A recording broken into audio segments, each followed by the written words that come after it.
start with the name of the god. So one of the major mistakes the people doing, what they are trying to do, they just show the property and didn't tell the client for the commission.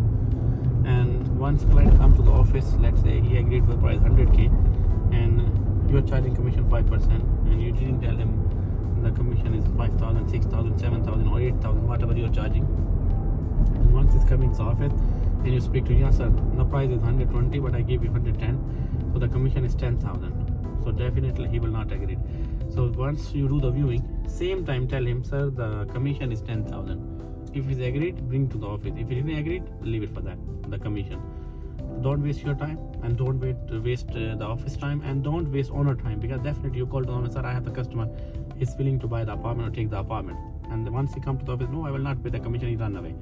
So your owner didn't like this one, the client didn't like the dealing for that. So always, once you go for a viewing, give him the right information at the time of the viewing. Stay tuned for more videos.